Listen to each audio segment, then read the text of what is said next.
À 500 députés, lorsqu'un courant politique veut avoir la majorité parlementaire, comme on dit, ils veulent que la majorité parlementaire puisse basculer, puisse quitter du FCC à un autre courant. Mais c'est impossible. C'est le peuple qui choisit, c'est le peuple qui donne la majorité à un parlement. Et le peuple s'est déjà prononcé, c'est une fois pour toutes.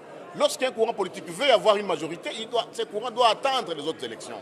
Donc, lorsqu'on donne 7 000 $, 7 000, je dis bien, à un député, multiplier les 7 000 par 500 députés, à supposer qu'ils veulent avoir toute l'Assemblée. 7 000 fois 500, ça fait 3 500 000 $ américains, chers collègues, qui ont été déboursés parce que certains collègues ont eu ça et nous avons des preuves. Le moment venu, nous allons les brandir.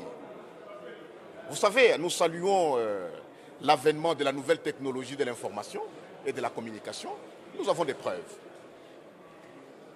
Pendant que les policiers sont impayés, pendant que les militaires sont mal payés, pendant que les enseignants sont mal payés, pendant que la vie se dégrade du jour au jour, on débloque de l'argent tout simplement pour avoir une majorité factice au niveau de l'Assemblée nationale. Et ça, c'est une solution impossible.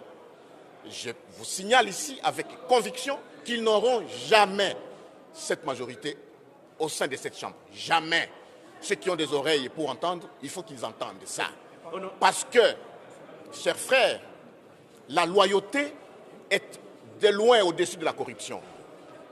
Les députés FCC, ceux qui sont allés, ceux qui ont été victimes de cette imagination, ils sont revenus.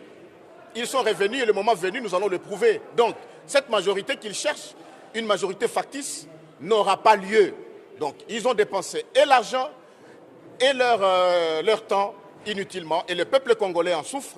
Savez-vous que la Régie des eaux a dit que la semaine prochaine, peut-être qu'elle ne pourra pas fournir l'eau dans la ville de Kinshasa parce qu'il y a une dette de 5 millions de $, que l'État congolais doit à cette société.